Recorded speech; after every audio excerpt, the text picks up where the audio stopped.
पिछले महीने विधायक जी के साथ मैं भी उनके साथ था। हम प्रेस क्लब में गए थे। वहां पर आपके ही पत्रकार बंधुओं ने ये मुद्दा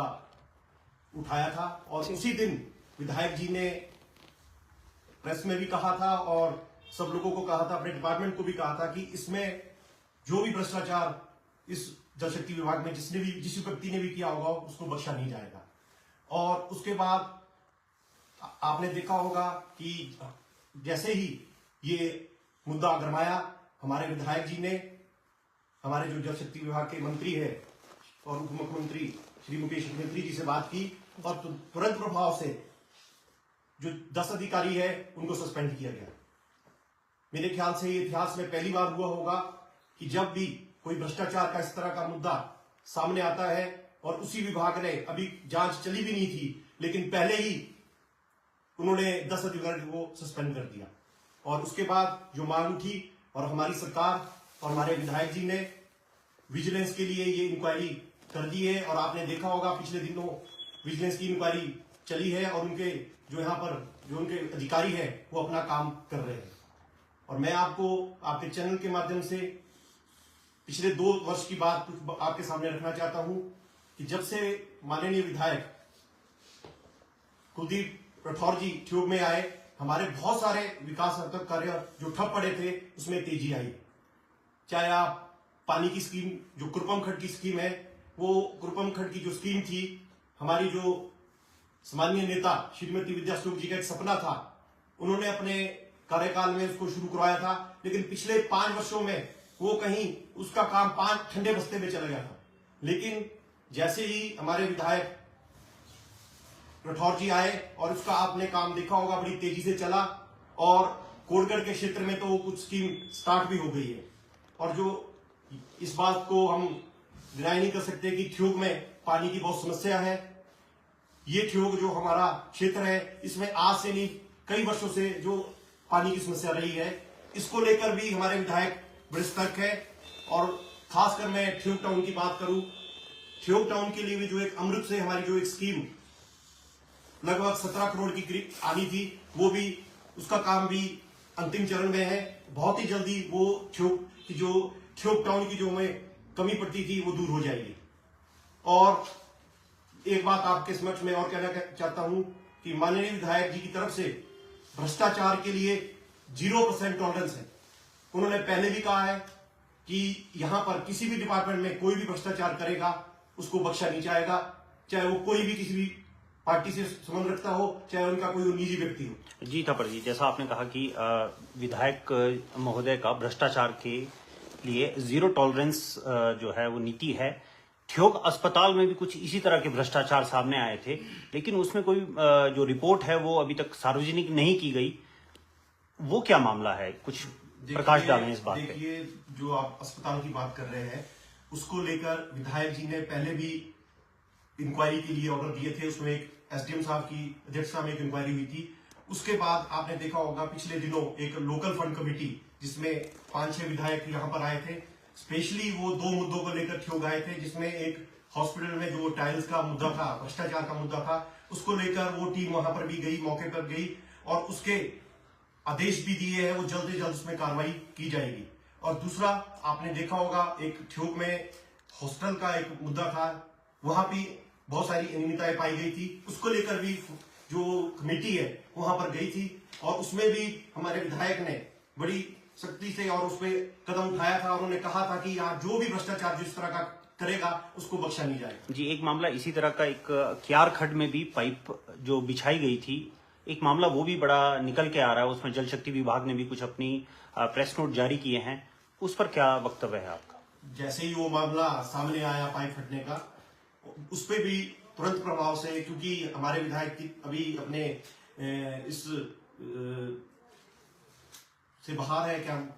वहां पर अपने अन्य राज्यों में गए हैं, लेकिन उन्होंने उसी टाइम जब उनके व्यक्तित्व में ये संज्ञान आया तो उन्होंने तुरंत प्रभाव से हमारे जो जल शक्ति मंत्री है उनसे बात की और उन्होंने उस पर भी इंक्वायरी बिठा दी है। जो भी उसमें गलत या दोषी पाया जाएगा उसके विरुद्ध कार्रवाई होगी। और मैं आपको एक बात और कहना चाहता हूं कि उन्होंने, मेरे जो विधायक जी जो है, वो साफ छवि के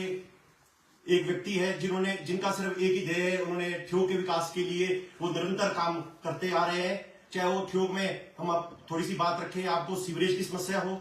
ये बहुत सालों से यहाँ ठियोग के अंदर एक सीवरेज की समस्या थी, उसका माननीय विधायक और यहाँ जो हमारे जल शक्ति मंत्री है मुकेश अग्निहोत्री जी के कार्य के अनुसार यहाँ पर काम बहुत तेजी से हुआ है और आने वाले समय में जो ठियोग बस स्टैंड का काम है वो भी बिल्कुल उसका शुभारंभ किया जाएगा। और मैं एक बात आपके चैनल से कहना चाहता हूं कि जो पिछले दिनों आपने जो देखा, जो भ्रष्टाचार के आरोप जो जल शक्ति विभाग में लगे, उसको लेकर जो हमारी ठियोग की जो कई स्कीम्स थी वो ठप हो गई थी। उसी संदर्भ में कल हमारे विधायक जी ने जल शक्ति मंत्री से बात की और उन्होंने तुरंत प्रभाव से आदेश दे दिए है कि कोई भी स्कीम जो है बहुत जल्दी सुचारू हो जाएगी। जी, विपक्षी पार्टियों का भी ये मानना है कि विधायक एक साफ छवि के नेता हैं, लेकिन उनकी जो तुलना है वो राजा परीक्षित से कर दी जाती है। कोई चांदी का मुकुट पहनाने की जो वाकया है, इस पर क्या कहना चाहेंगे? देखिए, जो ये वाकया आप बता रहे हैं, ये पिछले दिनों विधायक जी का जन्मदिन था और जो हमारा राजीव भवन है वहां पर उसका आयोजन किया गया था। हम लोग भी वहां पर थे, सैकड़ों में लोग वहां पर उन्हें प्रदेश से आए थे और जो उन्हें शुभकामनाएं देने आए थे। तो किसी व्यक्ति द्वारा अगर उनको कोई इस तरह का गिफ्ट दे दिया जाता है तो वो उसको आप इस चीज से नहीं जोड़ सकते, क्योंकि वो ये किसी का अपना पर्सनल वो है, कोई भी किसी को गिफ्ट दे सकता है क्योंकि उनका जन्मदिन था। सर, आपने कहा कि जैसे कि अभी आपने सीवरेज की बात की है कि बहुत बड़ी सौगात ठियोग को मिली है, हम ये बात मानते हैं, पर सीवरेज का कार्य करते समय जो सड़क बाहर खराब हुई है, क्षतिग्रस्त हुई है, उसको सीधा करना या वापस मेटल करना, उसकी मरम्मत करने के लिए कहा जा रहा था कि इसे किया जाएगा। 1 महीना, 2 महीना, 6 महीना, ऐसे करते करते काफी लंबा समय निकल गया है, पर उस पर भी अभी तक किसी तरह का कोई कार्य जो है वो देखने को नहीं मिल रहा, जिस वजह से बसें अंदर से नहीं चल पा रही, लोगों को बहुत समस्या आ रही है और व्यापारियों को भी बहुत ज्यादा समस्याओं का सामना करना पड़ रहा है। देखिए, जहां तक सीवरेज को लेकर बात है, सीवरेज को लेकर ये बहुत पुरानी एक यहाँ पर पाइपलाइन बिछी थी, लेकिन जैसे ही हमारी सरकार आई, कुलदीप सिंह राठौर जो हमारे विधायक हैं, इनके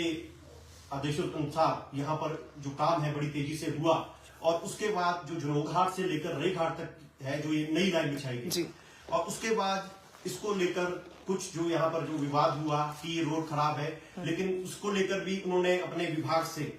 ये बात की, ये क्योंकि ये नेशनल हाईवे विभाग देख रहा है रोड का घर, और इसका जो एस्टिमेट है विभाग द्वारा जो ये, क्योंकि आपको पता है नेशनल हाईवे है, इसका पैसा सेंटर से आना है, तो इसको लेकर लगभग 4.5 करोड़ रुपए का एक एस्टिमेट पिछले 3 महीने पहले ये सेंटर भेज दिया गया है। मुझे आशा ही नहीं बल्कि विश्वास है कि हमारे विधायक द्वारा और सरकार द्वारा ये पैसा जल्दी से जल्दी आ जाएगा और आने वाले 2-3 महीने के अंदर मार्च या अप्रैल के माह में ये सड़क को दुरुस्त कर दिया जाएगा। और मैं एक आपके समक्ष बात करना चाहता हूँ, आपने कहा कि व्यापारियों को बड़ी परेशानी हुई, क्योंकि मैं भी एक व्यापारी हूँ, मुझे पता है कि यहाँ कितनी परेशानी हुई। उसको लेकर हमने पिछले 2 महीने पहले ही सरकार से आग्रह किया था और माननीय विधायक जी से आग्रह किया था। उनके कर्मठ प्रयासों के द्वारा ही जो यहाँ पर है, आपने देखा होगा लोकल बसें सारी यहाँ से चल रही है। जी थापर जी, एक थोड़ा सा नगर परिषद की ओर मुड़ते हैं। NH5 से अस्पताल की तरफ एक सड़क बननी थी जो आप रैंप बनाने की, ये पीछे 1.5 साल पहले की ये योजना है, वो भी किसी ठंडे बस्ते में चली गई है। अधिकारी और नगर परिषद के बीच में कोई सामंजस्य नहीं है, जिसका जो खामियाजा है वो आम जनता को भुगतना पड़ रहा है। इस पर क्या कहना चाहेंगे? उसको जो आप वो रास्ता जो हॉस्पिटल की तरफ जाता है उसको लेकर पिछले महीने ही एक बैठक हुई थी, उसमें NH विभाग, हमारा PWD विभाग और